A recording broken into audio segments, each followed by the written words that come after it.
নমস্কার। গল্প স্বল্পর আসরে আপনাদের সব্বাইকে স্বাগত। আশা করি ঈশ্বরের কৃপায় সকলেই ভালো আছেন। আজ আমি আপনাদের আশাপূর্ণা দেবীর লেখা একটি ছোট গল্প পাঠ করে শোনাব। গল্পের নাম চরিত্রহীন। এখনো এই বয়সে? শুনে স্তম্ভিত হয়ে গেলাম। সত্যি কি মানুষের বাসনা শেষ নেই? নেই অসংযমের মাত্রা? চরিত্রহীন হলে কি এত নির্লজ্জ হয় মানুষ? মনে মনে বয়সটার একটা মোটা হিসেব কষে নিয়ে আন্দাজ করলাম রাখাল মামার বয়স প্রায় ৭০-এর কাছাকাছি। সেই রাখাল মামা এখনো। আশ্চর্য! বিদেশে থাকি, কালে কস্মিনে কলকাতায় আসি, তাও সামান্য ছুটিতে। নিকটতম আত্মীয়দের খবর নিতে সময়ে কুলিয়ে উঠতে পারি না, তা জেট্টুতো পিস্তুত। রাখাল মামা এ যাবৎ বেঁচে বর্তে পৃথিবীর অন্ন ধ্বংসাচ্ছেন কিনা তাই জানতাম না। অন্য খবর তো দূরের কথা। রাখাল মামার ছেলে নিতুদা আজ আমার মার কাছে দুঃখগাথা গাইতে এলো বলেই শুনলাম। আর শুনে স্তম্ভিত হয়ে গেলাম। ভাবলাম, চরিত্রহীন হলে কি এত নির্লজ্জ হয় মানুষ? বাল্যকাল থেকে শুনে এসেছি বটে রাখাল মামার স্বভাব চরিত্র ভালো নয়। বউ ছেলে সংসার সব থাকতেও নাকি একটি উপসর্গ আছে তার, ইত্যাদি ইত্যাদি। আবার উপসর্গটি আর কোথাও নয়, দেশ ভিটেই। ঝড় বৃষ্টি বজ্রপাত যাই হোক, পৃথিবীর উল্টে গেলেও তিনি যে রবিবার দেশে যান সেটা ভিটের টানেও নয়, পিসি খুড়োর টানেও নয়, সেই লক্ষ্মী ছাড়া মাগির টানে। তখন আমরা বালক বলে যে আমাদের কান বাঁচিয়ে কোনো কথাবার্তা হতো এমন মনে পড়ে না। কাজেই তখনই আমরা জেনে ফেলেছিলাম রাখাল মামা খারাপ লোক। কিন্তু সে কি এ যুগের কথা? এই যুগ যুগান্তর পরে আবার কিনা কানে এলো রাখাল মামা সে লক্ষ্মী ছাড়া মাগির টানে? না, এখন বুড়ো বয়সে আর হপ্তায় যাওয়া ক্লেশ সহ্য হয় না। তাই দেশের বাড়িতে বসবাস করছেন রাখাল মামা। ছেলেরা কলকাতায় নিয়ে আসবার জন্যে সহস্র সাধ্য সাধনা করছে, নড়িয়ে আনতে পারছে না তাকে। ছুতোর অভাব নেই রাখাল মামার। মাথা খুব পরিষ্কার। ছুতো হচ্ছে, এই বয়সে আর কলকাতার ভাড়াটে বাড়িতে গুড়ের নাগরি ঠাসা হয়ে থাকতে পারবেন না তিনি। পাজি বদ নাতি নাতনিগুলোর দৌরাত্ম্য সহ্য করতে সারাদিন বৌদির কলহ কচকচিও তার অসহ্য। তাছাড়া ছেলেদের প্রশ্ন করেছেন রাখাল মামা, পারবে তোমরা আমার শরীর স্বাস্থ্য বজায় রাখতে, যা দরকার তা যোগান দিতে? কি উত্তর দেবে ছেলেরা? হ্যাঁ পারবো বলবে কোন ভরসায়? বয়স হয়েছে বলে শরীর স্বাস্থ্য বজায় রাখতে যে রাখাল মামার অনেক কিছু চাই। চাই ১ সের করে খাঁটি দুধ, নিত্য ভাতের পাতে ৬টা করে শর্তলা গাওয়া ঘি, দুবেলা সদ্য মাঠ থেকে তোলা টাটকা শাক পাতা ডাঁটা, প্রতিদিন তাজা চারাপোনার ঝোল, আর বাটি ভর্তি চুনোমৌরলার টক। এছাড়া আর যাই হোক, এগুলো অবশ্যই চাই। এই রকম নিয়ম যত্নে থাকতে পারলে নাকি আরও ১৫-২০টা বছর হেসে খেলে হেঁটে ছুটে বেঁচে থাকতে পারেন রাখাল মামা। আর বাঁচতেই তিনি চান। কলকাতায় কি পয়সা ফেললে এসব মেলে? এখন অবশ্য গ্রামে ঘরেও আগের মতো কিছুই নেই, তবু কিছু আছে। প্রচুর না মিলুক, সামান্য মেলে, যদি চেষ্টা যত্ন থাকে। কিন্তু সেই চেষ্টা করে কে? কে আর? নিতুদা ক্ষুব্ধ বিরক্তিতে বলে। সেই তিনি। আমরা তো বলতে গেলে যাওয়া ছেড়েই দিয়েছি। নেহাত মাস কাবারি টাকা আর যে বারে যা ফরমাস থাকে সেই সব নিয়ে মাসে একবার করে। টাকা বন্ধ করে দিতে পারিস না? আমার মা বীরাঙ্গনা বিক্রমী বলে ওঠেন। তাহলে কেমন না সুরসুরিয়ে কলকাতায় ফিরে আসেন দেখি। নিতুদা হতাশভাবে বলে, তাই কি হয়? হবে না কেন? মা পুনরায় উদ্দীপ্ত। তোরা বলবি আমরা ছাপোষা মোট নগদ টাকা যদি দিতে না পারি, একসঙ্গে থাকো, খাও দাও, ব্যাস। তাহলে আবার তোমরাই বলবে, কি কুলাঙ্গা ছেলেরে গো, বুড়ো বাপকে খেতে দেয় না। কেউ বলবে না। আবার সবতোক্তি করেন মা। বাপ বাপের মতো হয়তো মাথায় করে রাখবে ছেলেরা। বাপ আচ্ছাদার কাজ করলে আবার মান্য কি? নিতুদা মলিন মুখে বলে, সে আর কে বুঝবে? বরং সকলেই ভাবে বউরা বুঝি বুড়ো শ্বশুরের ঝামেলা পোয়াতে রাজি হয় না, তাই ছেলেরা বাপকে বনবাসে দিয়েছে। এর ওপর আবার টাকা বন্ধ। কিন্তু এত বাড়াবাড়িটা হলো কবে? মা বলেন, এ রোগ ছিল চিরকালই জানি। সুশীলাদি তো গ্রাম সম্পর্কে আমাদের বোন হয়, দেখেছি বরাবর। হাসাহাসিও করেছে সবাই। কিন্তু এত এমন বেহেডপনা ছিল না। সে রাখালদা রবিবার রবিবার বাড়ি যেত, দেখার সাক্ষাৎ গল্পগুজব করত, এই পর্যন্ত। তবে মাস মাস খরচাটি দিয়েছে সুশীলাদিকে। ঈষৎ কৌতূহলী হয়ে বলি, তা তখনকার দিনে তোমাদের পাড়াগাঁয়ের সমাজ এসব এলাও করত? সুশীলাদের বাপ মা রাগ করতেন না? বাপ মা কোন চুলোয়? জ্ঞানের আগে সব খেয়ে তো কাকা খুড়ি সংসারে ভর্তি। তা ছেলেবেলায় নিত্যি খুড়ি মুখ ঝামটা দিয়ে বলতো, কাজ যে নেই, গেলাই আছি, দেব না ভাত। এর ওর দূরে গিয়ে দাঁড়াতো মুখ শুকিয়ে। লোকে মায়া দয়া করে দুমুঠো ভাত দিত। সবই তো জ্ঞাত উত্তর। শ্বশুর বাড়ি? সেখানেও তেমনি। যেমন কপাল জোর, কাকা খুড়ি একটা বর জোগাড় করে বিয়ে দিয়ে বিদেয় করেছিল। 6 মাসের মধ্যে তাকে শেষ করে আবার সে কাকা খুড়ির ঘাড়ে। তাদেরই বা ভালো লাগবে কেন? নিত্য খিটিমিটি। সেই সূত্রেই দয়া উঠলে উঠল রাখালদার। বলল, শুধু একবেলা এক মুঠো ভাতের জন্য এত লাঞ্ছনা? আমি দেব সুশীলার ভাত খরচা। তখন রোজগার করত ভালো। সদাগরি আপিসের বড়বাবু ছিল। দয়ার মেজাজ দেখাবার মুরুদ ছিল। তা সে দয়া দেখানোই হলো কাল। সুশীলাতি একেবারে গলে গেল। মাখামাখি বেড়ে উঠল। কাকা গলা ধাক্কা দিয়ে বিদেয় করে দিল বিধবা মেয়ে দ্বিত চরিত্রে দেখে। আমার অবশ্যই সব শোনা কথা, স্পষ্ট মনে নেই। তবে আমরা সুশীলা থেকে দেখেছি বাপের ভিটের একখানা ভাঙা ঘরে পড়ে থেকে আর রাখালদার পয়সায় খেয়ে গাঁ শুদ্ধ লোকের কাজ করে বেড়াতে। অসীম গতর। যা ঠেকা পড়ে সেই ডাকে সুশীলা। কিন্তু এ বিষয়ে এতটা বেপরোয়া? নিতুদা বাধা দিয়ে বলে, এতটা হয়েছে মা মারা গিয়ে অবধি। মাও গেলেন, বাবার চাকরিও গেল। চাকরি গেল? ওই যে অফিসে নতুন ফ্যাশন হলো বুড়োদের বিদেয় করো।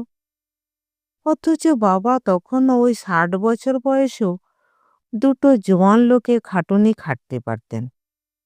কিন্তু সে যাক, গেল। আর যেতেই অমনি বাবা ধুয়ো ধরলেন। অফিস যেতাম সারাদিন, একরকম কেটেছে, এত আটসাটে থাকতে পারবো না। আমরা ভাবলাম তা মন্দ কি, বউরা তো রাত দিন বাবা এই বললেন বাবা তাই বললেন বলে অশান্তি করছে। দেশে গিয়ে থাকতে পারেন, দুপক্ষরই ভালো। 4 ভাই 15 টাকা করে দেব, উনি সপাকে খাবেন, আর পুরনো মুনেসের ছেলেটা কাজকর্ম করে দিয়ে যাবে। এই ব্যবস্থা। বাবার তো খুব উৎসাহ, খুব স্ফূর্তি। তখন কি জানি এইসব অসভ্যতা হবে। পরের মাসে গিয়ে দেখি রান্নাঘরে সুশীলা পিসি। বুঝুন, দেখে মনের অবস্থা কি হলো। এসব জানতাম বরাবরই, কিন্তু একেবারে এরকম প্রকাশ্যে কৈফিয়ত দিলেন। এরও হাত পুড়িয়ে রেঁধে খাওয়া কষ্ট, ওরও নাকি ঘর পড়ে গেছে, থাকার কষ্ট অতএব। মা উগ্রকণ্ঠে বলে উঠলেন, তোরা বললি না কিছু? কি বলবো বলুন? ওদের লজ্জা নেই, আমাদের তো লজ্জা আছে। কিছু না বোঝার ভান করে চলে এলাম। এখনো যাই, একবেলা থাকি, খাই, চলে আসি।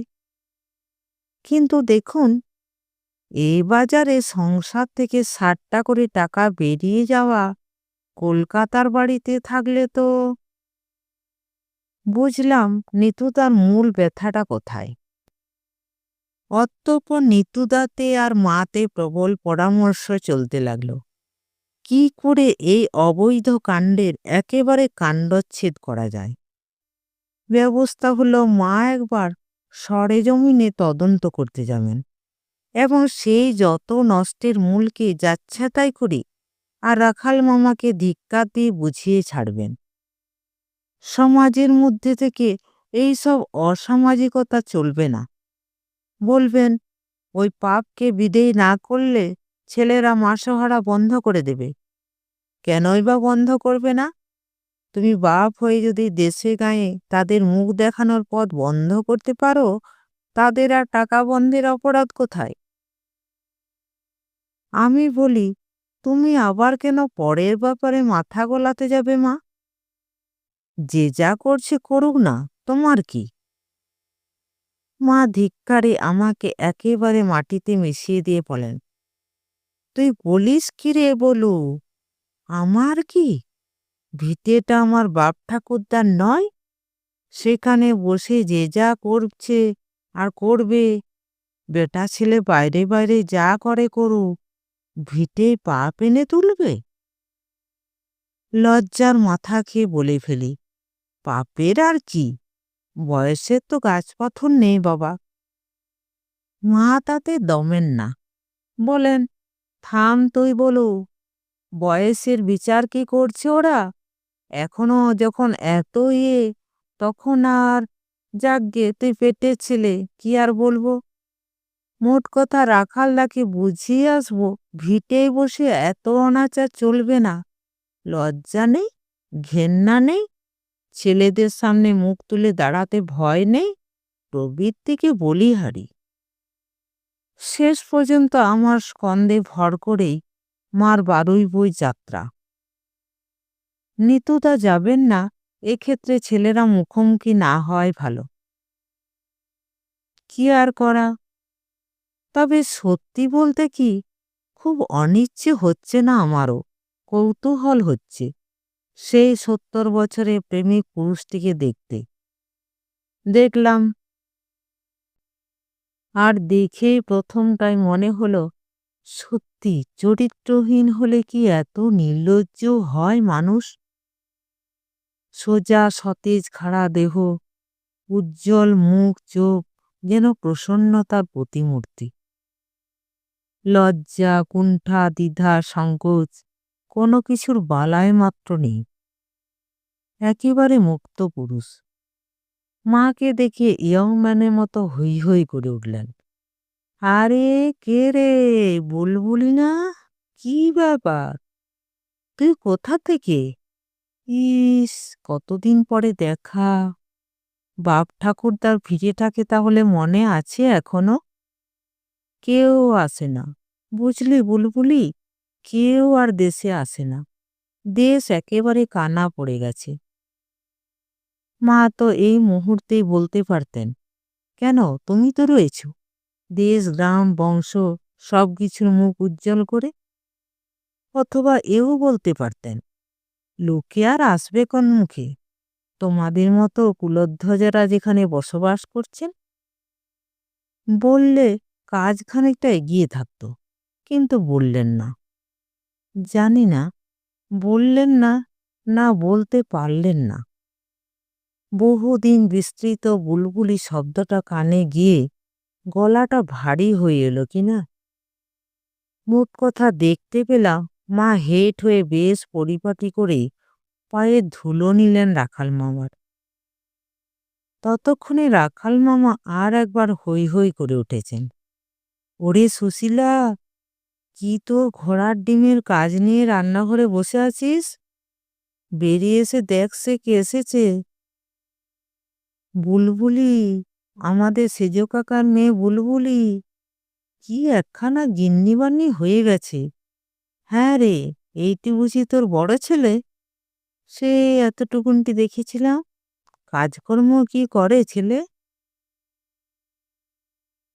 উত্তরের অপেক্ষা না করেই গড়গড় করে প্রশ্ন করে যান রাখাল মামা, আর যেন ছুটোছুটি করতে থাকেন। খুশিটা যে যথার্থ আন্তরিক তা বোঝা যায় ওর অস্থিরতায়। আবার হাঁক পাড়েন, ও সুশীলা, কানের মাথা খেয়েছিস নাকি? ততক্ষণে সুশীলা এসে দাঁড়িয়েছে। এই সুশীলা, অবাক হয়ে তাকিয়ে থাকি।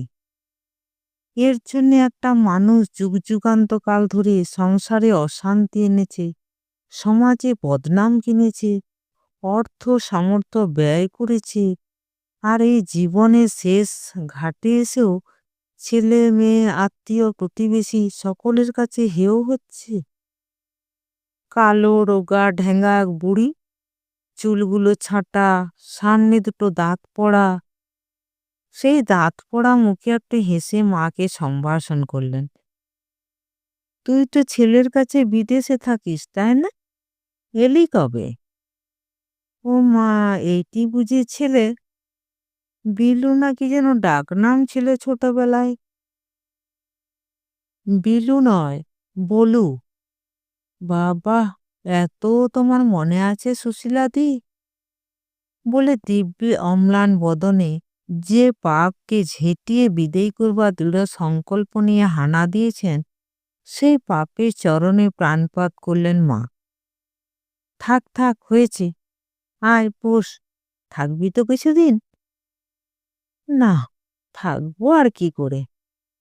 মা আক্ষেপ করেন, ছেলের তো কোনাদিনের ছুটি। আরও কিছু হয়তো বলতেন মা, কিন্তু ততক্ষণে রাখাল মামা তাড়া দিয়ে উঠেছেন। আচ্ছা আচ্ছা, ওসব কথা পরে হবে, আগে ওদের হাত মুখ ধোয়ার ব্যবস্থা করে দে দেখি। গল্প একবার জুড়লে তো রক্ষে নেই। বুঝলি বুলবুলি, তোর এই সুশীলা দিটি আজ আর তোকে রাতে ঘুমোতে দিয়েছি। দেখবি তোকে গাঁয়ের এই 30 বছরের ঘটনা কাহিনীর পরিচয় দেবে বসে বসে। জানো তো সকলের নারী নক্ষত্র। অতঃপর অতিথি সৎকারে তৎপর হয়ে উঠলেন রাখাল মামা। কোনো বারণ মানলেন না। প্রচণ্ড রোদ্দুরে নিজে গেলেন মিষ্টি আনতে। কোথায় কোন জেলেনিকে বলে এলেন যে করে হোক একটু মাছ জোগাড় করে নিয়ে আসতে। আর এসে অনবরত সুশীলাকে তাড়া দিতে লাগলেন। তোর হলো? দুটো মানুষের রান্না করতে তুই যে বুড়ো হয়ে গেলি রে সুশীলা।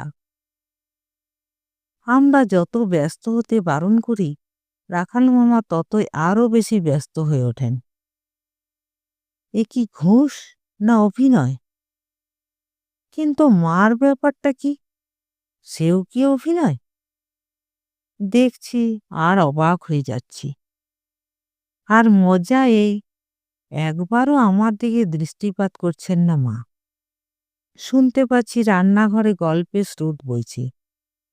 সেই 30 বছরের ইতিহাস আওড়ানো হচ্ছে বোধহয়। কত অজস্র নাম কানে আসছে। ভাবছি, কি আশ্চর্য! এই দীর্ঘকাল ভারতবর্ষের আর এক প্রান্তে কাটিয়েও মা বারুইপুরের প্রত্যেকটি মানুষকে মনের মধ্যে সংরক্ষিত করে এসেছেন। ৩০ বছরের মধ্যে অবশ্য আমি না এলেও মা এক আধবার এসেছেন। এই কথারই উল্লেখ শুনেছি মার কণ্ঠে। সেবারে যখন এসেছিলাম, সুশীলাদি মা গো মা বাড়ি দেখে যেন কান্না পেয়েছিল। উঠোন ভর্তি আগাছা, দেয়ালের বালির চাপড়া খসে খসে পড়েছে, আর ইঁদুর ছুঁচোর উৎপাত, ঘর দালান একেবারে তছনছ। রান্নাঘরের উনুন দুটো ভেঙে হুমড়ে পড়ে আছে। তুলসী মঞ্চের গাছটা শুকিয়ে কাঠ। মা গো মা, সে কি দৃশ্য! এবারে এসে যেন চোখ জুড়ল। সেই পুরনো বাড়ি এখন যেন পড়লে সিঁদুর উঠছে। চিরকালের খাটিয়ে মেয়ে তুমি। সুশীলাদি কি কোনো মন্ত্র জানেন? বশীকরণ মন্ত্র? আর সেই মন্ত্রের জোরেই রাখাল মামাকে। কিন্তু রাখাল মামা মন্ত্রের গুণের কথা বলেন না, বলেন হাতের গুণের কথা। আমাকে কাছে নিয়ে খেতে বসেন। সে ওর শরতলা গাওয়া ঘি, বাড়ির গরুর দুধের ঘন ক্ষীর, টাটকা পুকুরের মাছের ঝোল, সদ্য মাঠ ভাঙা আনাই তরকারি, মৌরলা মাছের কড়া টক, সমস্ত কিছু অনুষ্ঠান সহযোগী। আর আমার চাইতে ৩ গুণ বেশি অন্নব্যঞ্জন পার করে হাত চাটতে চাটতে প্রসন্ন মুখে সামনে বসে থাকা ছোট বোনের দিকে তাকিয়ে বলেন, হাতের গুণে বুঝলি বুলবুলি? সুশীলার হাতের গুণে নোটে শাকও বাহবার হয়ে ওঠে। যা রাঁধে তাই যেন অমৃত। ওর হাতের রান্না খেলে রোগী রোগ সারে, পরমায়ে বাড়ে। এই দেখ না, আমার যে ৬৮ বছর বয়স পার হতে চলল, দেখে বুঝতে পারছিস? মা হাসেন। তা বোঝা যায় না বটে। রাখাল মামা সোৎসাহে বলেন, তাই তো বাড়িঘর ভালো করে সারিয়ে নিয়েছি। বেওজোরে আরো ২০ বছর বেঁচে থাকবো আমি, দেখে নিস। রাখাল মামার বাঁচার এত বাসনা কেন? মনে হচ্ছে এই বাসনার জোরেই সত্যি হয়তো আরো অনেক দিন বেঁচে থাকবেন রাখাল মামা। কিন্তু কিছুতে কেন লোকটাকে পাপী, বদ, অসচ্চরিত্র, অপবিত্র মনে হচ্ছে না। মনে করতে চেষ্টা করেও না। মারও কি ওই একই অবস্থা? তাই তিনি রাখাল মামার কথার উত্তরে সহাস্যে বলেন, আমাকে আর দেখতে বলো না বড়দা, দেখি তো সে ওপর থেকে দেখব। তোদের মেয়ে মানুষদেরও এক কথা, সব শেয়ালের এক রাগ। বেঁচে দরকার নেই, বেঁচে কাজ নেই। কেন রে বাপু? কিন্তু কথায় কথায় যে বেলা গড়িয়ে গেল। বলি সুশীলা, তোর আক্কেলখানা কি? তোর না হয় ৩ প্রহর বেলা তো পিত্তি পড়ে না। এরা হলো শহুরে মানুষ, সকাল সকাল খাও বেশ, নাও নিজেও পিণ্ডি দুটো গিলে নাও এই সঙ্গে। অনর্থক দেরি করে লাভ নেই। বলু, চলো হে, আমরা বরং বৈঠকখানায় গিয়ে বসি গিয়ে। যেতে পা বাড়িয়ে আবার থমকে দাঁড়ালেন রাখাল মামা। বললেন, নিজেদের কি রেখেছিস, না নিরিমিষ পদগুলো সবটাই আমাদের ধরে দিয়েছিস? এসে অবধি রাখাল মামার ডাক হাঁকি শুনেছি ওর সঙ্গে, সুশীলাদির কথা কওয়া শুনিনি। এই প্রথম শুনলাম। গম্ভীর শান্ত কণ্ঠে বললেন, তুমি যাবে বৈঠকখানায়? হচ্ছে হচ্ছে, যাচ্ছি তো, বলে তাড়াতাড়ি আমায় তাড়িয়ে নিয়ে চলে আসেন রাখাল মামা। ফিরতি পথে ট্রেনে বসে বললাম, মা, এটা কি হলো? মার পিত্রালয় বিচ্ছেদে চিত্ত বিষণ্ণ। উদাসভাবে বলেন, কি আর হলো? নিতুদাকে গিয়ে কি বলবে? বলবো আবার কি? মা নিজের অভ্যাসে সহসা উদ্দীপ্ত হয়ে বললেন, বলবো, কেন নড়বে রাখালদা দেশ থেকে? অত যত্ন, অত সেবা ত্রিভুবনে আর করবে কেউ ওর? মার সুরটা যে উল্টো লাগছে। মা আরো উদাসভাবে বলেন, তা কি করব, সবসময় কি এক সুর বাজে? নিতুদা বলবে তুমি ঘুষ খেয়েছ। ওহ, বলবে তো আমি একেবারে ভয়ে মরে যাব। কেন, নিতু কি জজ? আমি চুরির আসামি? বলি, ওই যে মেয়ে মানুষটা অগাধ বুদ্ধি, অফুরন্ত গতর আর অঢেল শক্তি দিয়ে চিরকালটা শুধু ভেসে ভেসে বেড়ালো, আর পরে সংসারের বেগার খেটে এলো। এই মরণকালে একটা নিজের সংসার পেয়ে বর্তে গেছে সে। বেচারাকে সেইটুকুন থেকে উচ্ছেদ করে আবার ছন্নছাড়া করব? ভাবতে মায়া হয় না? কি পরিপাটির সংসার, কি গোছ, কি ব্যবস্থা, দেখলে চোখ জুড়োয়। কি করে মুখের উপর বলবো এ সংসারে তোমার অধিকার নেই, তুমি বিদেয়ী হও? কিন্তু তোমাদের সমাজ? চুলোয় যাক, সমাজকে আর কোন লোকটাই বা মানছে এখন? আর পাপ পুণ্যি, ধর্ম অধর্ম? মা একটা নিঃশ্বাস ফেলে বলেন, দেখ ভুলু, গিয়েছিলাম বটে তেড়েমুড়ে, কিন্তু ওদের দেখে মনে হলো পাপ পুণ্য ধর্মাধর্মের বিচারকর্তা কি আমরা? যিনি মালিক, যিনি বিচারকর্তা, তিনি সত্য বিচার করবেন। আর ওই তো রাখাল মামা, ওর যা স্বভাব, শুধু সেবা যত্নই নয়, সারাক্ষণ ওর খিচুনি খাবার জন্য একটা লোকের দরকার। ছেলেরা পারবে, বউরা পারবে, কেউ পারবে না। শুধু নাকি যে মানুষটা চিরটা কাল ওকে প্রাণ ঢেলেছে। আবেগকে সংহত করে সহসা একটু চুপ করে যান মা। আমি বলি, আমি কিন্তু বলেছি ওকে। কি বলেছিস? কাকে কি বলেছিস? ওই তোমার রাখাল দাদাকে। বললাম, এ বয়সে এভাবে এখানে একা থাকায় ছেলেরা খুব দুঃখিত। পাঁচজনে তাদেরই নিন্দা করে, বলে বুড়ো বাপকে ফেলে দিয়েছে, ইত্যাদি ইত্যাদি। তা তা কি কি উত্তর দিলেন? লজ্জা পেলেন, না ধমকে উঠলেন? লজ্জাও পেলেন না, ধমকেও উঠলেন না। ঠান্ডা গলায় বললেন, সে কথা যে বুঝি না বাবা, তা নয়। কিন্তু ভেবে দেখো, আমি এখানে আছি, তা সুশীলা দুটো খেতে পাচ্ছে। ছেলেরা কি ওকে মাসোহারা দেবে? আমার চাকরি নেই, নগদ টাকা দেবার ক্ষমতা নেই, তা এই কৌশল খেলে বসে আছি। চিরটা কাল যে মানুষটা আমার মুখ চেয়ে রইল, তাকে এখন আমার টাকা নেই বলে ভাসিয়ে দেব? আর ও তারও চিরকাল নিজের একটা সংসার নেই বলে কি আক্ষেপ। তাই বলে কিছুই তো হলো না। তবু মরণকালে দুটো হাঁড়িকুড়িনেরও যদি জীবনটা সার্থক হলো, ভেবে শান্তি পাই তো পাক। ছেলে বেটাদের তো বলে দিয়েছি, তোরা যত পারিস আমার নিন্দে করে বেড়াস। বলিস বাবা বদমেজাজি, বাবা খামখেয়ালি, বাবা একজিদি, বাবা খিটখিটে, কারোর সঙ্গে বনিয়ে থাকতে পারে না। নচেত আরও যা প্রাণ চায় বলিস পাঁচজনকে, আমার কোনো কিছুতে গায়ে ফোসকা পড়বে না।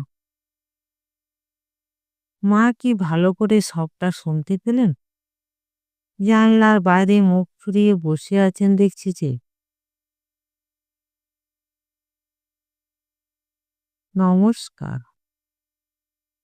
গল্পটি শুনে ভালো লাগলে চ্যানেলটিকে লাইক, শেয়ার এবং সাবস্ক্রাইব করবেন।